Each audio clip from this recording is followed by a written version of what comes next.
మహాత్మా గాంధీ గారి ఆశయాలను బీజేపీ నిరంకుశ పాలన బీజేపీ నిరంకుశ పాలన బీజేపీ నిరంకుశ పాలన మహాత్మా గాంధీ గారి ఆశయాలను మహాత్మా గాంధీ గారి ఆశయాలను. నమస్కారం. ఈరోజు సిద్దిపేట జిల్లా హెడ్ క్వార్టర్స్లో మహాత్మా గాంధీ స్టాచ్యూ వద్ద మేము నిరసనకి కూర్చోవడం జరిగింది. మా ఏఐసిసి అగ్రనాయకుడు మల్లికార్జున్ ఖార్గే గారి ఆదేశాల మేరకు ఈరోజు ఏదైతే మోడీ గారు మహాత్మా గాంధీ గారి పేరు మన్రేగా నుంచి తీసివేయడానికి ఎలాంటి పనులైతే చేస్తున్నారో మీరు అందరూ చూస్తున్నారు. ఈ పనులని అరికట్టాలి, మహాత్మా గాంధీ గారి పేరు ఉండాలి. 20 ఏళ్ల క్రితం మన ప్రధానమంత్రి మన్మోహన్ సింగ్ గారు ఉన్నప్పుడు సోనియా గాంధీ, రాహుల్ గాంధీ గారి లీడర్షిప్లో ఈ పథకం అనేది అమల్లోకి వచ్చింది. అప్పటి నుంచి ఆనాటి నుండి ఈనాటి వరకు ఈ పథకం ఎందరో పేదలకు, రైతులకి, నిరుద్యోగులకి 2 పూటల భోజనం పెట్టే విధంగా పనిచేస్తూ వచ్చింది. కోవిడ్ టైంలో కూడా ప్రతి ఒక్కరూ చాలా ఇబ్బంది పడే టైంలో కూడా పేదలకి అండగా నిలిచిన పథకం ఈ మన్రేగా పథకం. ఇలాంటి పథకాన్ని మీరు చేస్తే ఇంకా బాగు చేయాలి కానీ ఇలా ఆల్రెడీ మంచిగా నడిచే పథకాన్ని మీరు ఇట్లా ఖరాబ్ చేసి మీ సొంత లాభాల కోసం మహాత్మా గాంధీ గారి పేరు తీసివేయడం ఇది చాలా అన్యాయం. మేము దీనికి వ్యతిరేకిస్తున్నాం. ఖచ్చితంగా మీరు ఈ పని ఆపే వరకు మేము మా పోరాటం కొనసాగుతూనే ఉంటుంది. జై హింద్, జై కాంగ్రెస్. జిల్లా కేంద్రాలలో చేస్తున్నాము. ప్రతి మండల వారీగా, విలేజ్ వారీగా కూడా ఈ ప్రోగ్రామ్స్ అనేవి కొనసాగుతుంటాయి. ప్రతి మండల వారీగా, విలేజ్ వారీగా కూడా ఒకవేళ బీజేపీ వెనక్కి తగ్గకపోతే తప్పకుండా కాంగ్రెస్ జిల్లా పార్టీ పక్షాన డీసీసీ అధ్యక్షులు ఆంక్షరెడ్డి గారి ఆధ్వర్యంలో తప్పకుండా ప్రతి మండలంలో, ప్రతి విలేజ్లో కూడా ఇది ముందుకు తీసుకెళ్ళడం జరుగుతుంది. ఎందుకంటే అధిక భాగం ఉపాధి హామీ చేసుకునే వాళ్ళు విలేజ్లలో ఉన్నారు, మండలాల్లో ఉన్నారు. కాబట్టి తప్పకుండా వాళ్ళని కూడా దృష్టిలో పెట్టుకొని కాంగ్రెస్ పార్టీ 100% ఇది గ్రామాలలో, విలేజ్లలో కూడా ఇదే పోరాటం, నిరసన కార్యక్రమాలు తెలుపుతాం. కేవలం పేరు మార్పు గురించి ఇంత ఆందోళన చేస్తున్నారా, లేదంటే పథకాన్ని అయితే లేదండి, పేరు మార్పు అనే కాదు, పేరు మార్చడం ఒకటే అవసరం లేదు. ఇప్పుడు ఈ పథకం ప్రాపర్గా నడుస్తున్నప్పుడు పేరు మార్చాల్సిన అవసరం లేదు.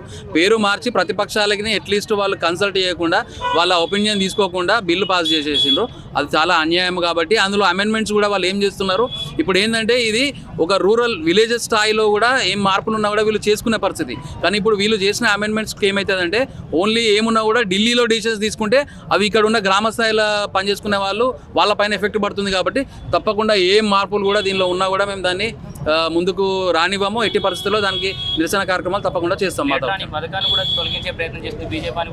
100%. అందుకని ఇది ఒక శాంపుల్ మాత్రమే. ఇలా మహాత్మా గాంధీ పేరు తీసేసిండ్రు అంటే వాళ్ళ గాంధీ పేరు చెప్తే వెన్నులో వణుకు పుడుతుంది. కాబట్టి ఏడ గాంధీ పేరు వినబడొద్దని చెప్పి మహాత్మా గాంధీ గారి పేరుని తీసేయడం జరిగింది. అట్లనే మళ్ళీ ఈ పథకాన్ని కూడా మెల్లమెల్లగా నిర్వీర్యం చేస్తారనే ఉద్దేశం 100% బీజేపీ వాళ్ళకు ఉన్నది. దానికి అగేన్స్ట్గా పోరాటమే ఇవాళ ఈ కాంగ్రెస్ పార్టీ మేము చేస్తున్న నిరసన కార్యక్రమం. At the end of the day AICC అయినా, రాష్ట్ర ప్రభుత్వం అయినా, కాంగ్రెస్ పార్టీ ఎవరు పిలుపునిస్తాం మేము ముందుకు చేయడానికి మేము ఎప్పుడూ సిద్ధంగా ఉంటామని తెలియదు. ఈరోజు రాష్ట్రంలో మరి భారతదేశంలో మహాత్మా గాంధీ అనేది ప్రతి ఒక్క భారతదేశం మన స్వతంత్రం వచ్చిన నాటి నుంచి బ్రిటిష్ వాళ్ళను తరిమి కొట్టిన నాటి నుంచి ఇలాంటి వరకు కూడా మహాత్మా గాంధీ ప్రతి దాని మరి ఇవాళ నోటు మీద కానీ ఎక్కడ కానీ మహాత్మా గాంధీ విగ్రహం ఉన్నది. ఇలా ఫోటో తీసేస్తున్నాను ఆ ఏదైతే పనికాహార పథకం మీద తీసేస్తానంటే పనికాహార పథకంతో పాటు ఇలా మహాత్మా గాంధీ పేరే కాదు, ఇలా మీరు ఏదో కొత్త పేర్లు పెట్టుకుంటా ఇలా గతంలో కూడా ఇలా ఎన్నో సంక్షేమ పథకాలు చేసిన భారతదేశంలో ఇలా మహాత్మా గాంధీ చేసినాయి. మరి ప్రతి ఒక్క తాడ కూడా మహాత్మా గాంధీ. మరి ఎక్కడ చూసినా మహాత్మా గాంధీ తీసేసి ఇలా పేరు తీసేసి రేపు విగ్రహం తీసేస్తా అంటావు, రేపు ఒక్కొక్కటి అని తీసేది. ఖబర్దారుగా చెప్తున్నాం బీజేపీ వాళ్ళకు, ఒక్కటి కూడా మహాత్మా గాంధీ విగ్రహమే కాదు పేరు కానీ ఏడ కూడా తీసేసినా ఊకుండేది లేదు. ఎక్కడ పడితే అక్కడ అడ్డుకుంటాం. ఇది హెచ్చరిక చేస్తున్నాం. కాంగ్రెస్ పార్టీ అంటే చాలా చిన్నదేం కాదు. 75 సంవత్సరాల నుండి గత చరిత్రలో ఉన్న పార్టీ. ఈ పార్టీలో గెలికితే మీ ఇలా 3 సార్లు గెలిచిన మోడీవి నీతో ఏమవుతుంది? మరి 50 సంవత్సరాలు ప్రపంచాన్ని ఆలోచించకుండా కాంగ్రెస్ పార్టీ ఎక్కడా, ఇలా మహాత్మా గాంధీ ఎక్కడా? మీరు ఏందో లేని పెట్టుకుంటా గెలుపుకుంటా హిందూ వాళ్ళను ఇవన్నీ పెట్టుకుంటూ చేస్తారు. అందరూ ఒకటే చూసింది మహాత్మా గాంధీ. ఇలా క్రిస్టియన్స్ కానీ ముస్లిమ్స్ కానీ అన్ని భారతదేశంలో అన్ని కులాలను కూడా ఏకదాటిగా నడిపించేది కాంగ్రెస్ పార్టీ ఒక్కటే. మరి మీరు మతతత్వం చేసుకుంటా రోజు కింద పద్దాలు చేసుకుంటా ఇలా ఇంతకుముందు గాలి మోడల్ చేస్తే మన ఎయిర్ప్లేన్ ఏం చేసినా ప్రైవేట్ ఇస్తుంటే వాళ్ళు ధర్నాలు చేస్తారు. రేపు రైలు వాళ్ళు ధర్నాలు చేస్తారు. అన్ని ప్రైవేట్ సమస్యలు చేసుకుంటే ఇలా గాంధీ కూడా తెస్తా అంటారు. రేపు గాంధీ తీసి ఇలా పేరు తీసేస్తావు, గాంధీని తీస్తావు. అది ఎక్కడ ఊకుంటే లేదు. కాంగ్రెస్ పార్టీ హెచ్చరిస్తున్నాం, మరి ఎక్కడ పడితే అక్కడ అడ్డుకుంటాం. దాన్ని యథావిధిగా నడిపిస్తేనే దానికి సరైన కాంగ్రెస్ పార్టీ ఉంటుంది. కానీ లేకపోతే మేము ఇక్కడ భారతదేశంలో అంతటా ప్రతి పల్లె నుండి ఢిల్లీలో జరిగిన విషయాన్ని ప్రతి పల్లె కూడా తీసుకుపోయి అందరు హెచ్చరించుకుంటా దాన్ని వచ్చేదాకా కూడా ఇడిచిపెట్టమని చెప్పి కాంగ్రెస్ పార్టీ నుండి మేము డిమాండ్ చేస్తున్నాం. జై కాంగ్రెస్. కాంగ్రెస్ పార్టీ అనుకోవచ్చు. వాళ్ళు ఎక్కడ కాదు, వాళ్ళ ఇంటికి కూడా ఒక్క విషయం చెప్తారా, గరక మొలిచిన ఎన్నో గాడులు చెడిపోతాయి కానీ గరక చెడిపోదు. కాంగ్రెస్ పార్టీ అటువంటిది. అది భూస్థాపం చేయడానికి వీళ్ళది కాదు, మోడీ కాదు, మోడీ తాత వచ్చినా కూడా కాదు, తెలుసా? అది ఎన్నడకు చెడిపోదు. ఇటువంటి ఎంతమంది వచ్చారు. వాజ్పేయి కూడా ఏం చేసిండు, ఒకసారి వచ్చిండు వెళ్ళిపోయిండా. మరి అటువంటి ఎంతమంది మా ప్రధానమంత్రి మా కాంగ్రెస్ పార్టీని గడ్డి కూడా వీకరు. ఇది ఖచ్చితంగా హెచ్చరించి చెప్తున్నాను. ఎందుకంటే కాంగ్రెస్ పార్టీ భారతదేశంలో ఉన్న రోజు కాంగ్రెస్ పార్టీ. ఇటువంటి పార్టీలు మత్తుగా వస్తాయి, పోతూనే ఉంటాయి. ఎప్పుడైనా ఒకసారి కాకపోతే ఒకసారి ప్రజలకు తీర్పు. ప్రజల కోసం చేసేది కాంగ్రెస్ పార్టీ, సొంతం కోసం చేసేది కాదు. ప్రతి ఒక్కరికి స్వేచ్ఛ ఉంటుంది కాంగ్రెస్ పార్టీలో. మీ లెక్క కాదు వన్ పెన్ షో చేసినందుకు. ఇలా కాంగ్రెస్ పార్టీ అనేదే అందరి పార్టీ, భారతదేశంలో ప్రతి ఒక్కరి పార్టీ. ఇలా గ్రామ స్థాయి ఇక్కడ మొదలు పెడితే ఢిల్లీ వరకు కూడా కాంగ్రెస్ పార్టీ. ముఖ్యంగా ఈరోజు కాంగ్రెస్ పార్టీ పిలుపు మేరకు మహాత్మా గాంధీ ఉపాధి హామీ పథకంలో గాంధీ పేరు తీసేసి వాళ్ళ సొంత పేరు పెట్టుకునే విధంగా చేస్తున్న మోడీ గారికి వ్యతిరేకంగా ఈ ధర్నా నిర్వహించడం జరుగుతుంది. ఎందుకంటే మీరు గమనించాలి, మొదలు ఉపాధి హామీ పథకం 100 రోజులని మేము స్టార్ట్ చేసినాం. తర్వాత ప్రజలందరూ కూడా ఇది అవసరం అనే విధంగా వస్తే 100 పోయి 150 రోజులు చేసాం. మరి ఆ పథకాన్ని నీర్చివార్చే విధంగా ఇప్పుడు మోడీ గారు ప్రయత్నిస్తారు. అందులో భాగంగా గాంధీ అంటే మనకు స్వాతంత్రం తీసుకొచ్చింది కూడా గాంధీ భారతదేశానికి. మరి ఆయన పేరు తొలగించాల్సిన అవసరం ఏముంది? మొదలు మీరు అందరు కూడా గమనించాలి ఎందుకు అట్లా చేస్తున్నాడు. గాంధీ అంటే కాంగ్రెస్ అనుకుంటారు అందరు. కాంగ్రెస్ అంటేనే గాంధీ, అంటే గాంధీ పేరు ఉంటే కాంగ్రెస్ ఉన్నట్టు, కాంగ్రెస్ ఉంటే గాంధీ ఉన్నట్టు. కానీ గాంధీ వాళ్ళ ఫ్యామిలీ ఆ విధంగా భారతదేశానికి స్వాతంత్రం తీసుకొచ్చింది కాంగ్రెస్ పార్టీ. అప్పటి నుంచి కాంగ్రెస్ పార్టీ రూలింగ్ చేసింది. ప్రతి ఒక్కరు కూడా అభిమానంతో వాళ్ళ పేర్లు పెట్టుకొని ఆ పేరు మీదనే మనం ఇన్ని రోజులు కూడా ప్రతి ఒక్క కార్యక్రమం తీసుకున్నాం. ఈ విధంగా ఈ పథకాన్ని నీరుగార్చే ప్రయత్నం కూడా చేస్తుంది. 150 దినాలు పోయి తక్కువ దినాలు చేసే ప్రయత్నం చేస్తారు. ఎందుకంటే వాళ్ళకు ఏమున్నా బీజేపీ వాళ్ళకు బీద ప్రజల గురించి ఆలోచించరు. వాళ్ళ సొంత దెబ్బ కొట్టుకున్నందుకే ఆలోచిస్తారు.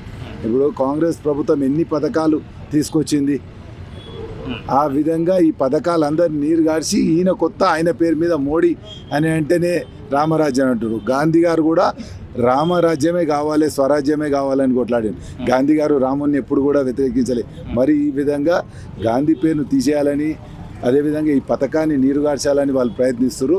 దాన్ని ప్రతి ఒక్క కాంగ్రెస్ కార్యకర్త కానీ కాంగ్రెస్ పార్టీ కానీ అందరు కూడా వ్యతిరేకిస్తూ ఆల్రెడీ బిల్లు ప్రవేశపెట్టేసారు. దాన్ని అడ్డుకునే శక్తి కానీ అంటే అంత రాజకీయ పరంగా బలంగా ఉన్నారు. ఇంతకు మొదలు కూడా కొన్ని వాళ్ళ అధికారంలో ఉన్న రోజుల్లో ఇంకా చాలా నిర్ణయాలు తీసుకునే అవకాశం ఉంది. మళ్ళీ మీరు వాళ్ళు తీసుకొచ్చే ప్రయత్నం, రైతు వ్యతిరేక చట్టం తీసుకొచ్చే ప్రయత్నం చేశారు. మాకు మెజారిటీ లేకుండా అడ్డుకున్నారు, సాధించినాం. వాళ్ళే వెనకపోయారు.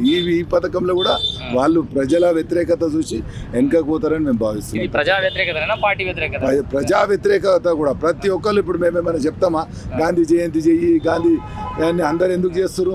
గాంధీని గుర్తుంచుకోవాలి, ఆయన ఆశయాలు కొనసాగించాలి. అటువంటి వ్యక్తిని ప్రతి ఒక్కరి స్ఫూర్తి ఉండే విధంగా ఉండాలని గాంధీ పేరు పెట్టుకుంటారు. ఆ విధంగా వాళ్ళు అనుకుంటే పోయేది కాదు. మోడీ అనుకుంటే ప్రజలలో గాంధీ పేరు ఎప్పుడు కూడా పోరు. మరి అది ఎప్పుడైనా వాస్తవం. నువ్వు ఆయన కన్నా ఇంకా మంచి కార్యక్రమాలు తీసుకుంటే రేపు నువ్వు చనిపోయినాక కూడా గాంధీ కాదు మోడీయో ఎల్లేనో పులేనో అంటారు. అట్లా కాకుండా నువ్వు ప్రజలకి ఏది అవసరం ఉందో వాళ్ళు. ఇప్పుడు మేము 150 రోజులు నడిపించినాం, నువ్వు దమ్ముంటే 200 రోజులు నడిపి ఆ పథకాన్ని ఇంకా మంచిగా చెయ్యి. కానీ పథకాన్ని నీరుగార్చే విధంగా చేస్తున్నారు. దాంతోపాటు గాంధీ పేరు తీసేసుడు మేమందరం కూడా వ్యతిరేకిస్తాం.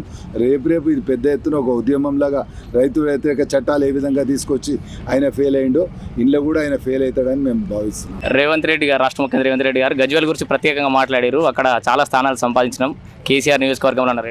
ఎట్లా స్థానిక సంస్థలలో మీరు ఎలాంటి ప్రణాళిక? ముఖ్యంగా మా దగ్గర అందరు గమనిస్తారు. కుంభకర్ణుడు 6 నెలలు అంటాడు, 6 నెలలు తింటాడు అంటారు కదా. మరి మా ఎమ్మెల్యే కేసీఆర్ గారు 2 ఏళ్ల నుంచి పండుకొనే ఉంటుడు, బయటకు వస్తలేడు. సరే ప్రజలకు బయటకు రాకుండా వాళ్ళ కార్యకర్తలకైనా వచ్చి భరోసా ఇవ్వాలి కదా.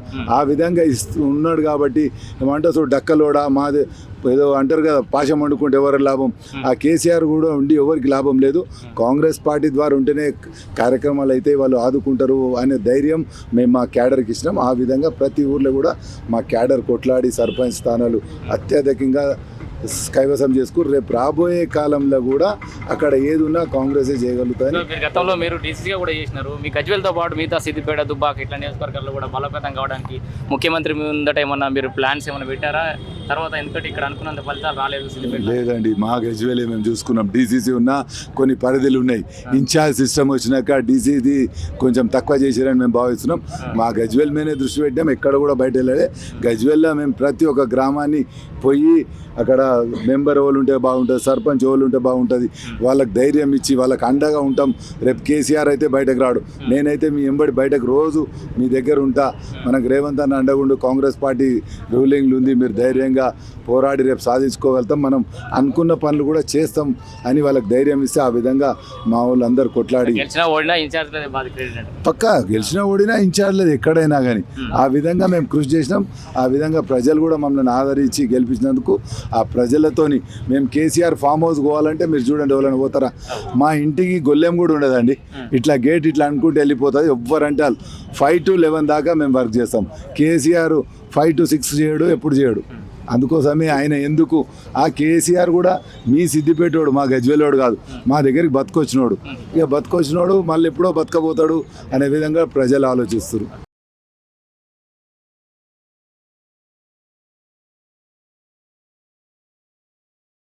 निरंकुश वाइट करे, बीजेपी निरंकुश वाइट करे, बीजेपी निरंकुश वाइट करे।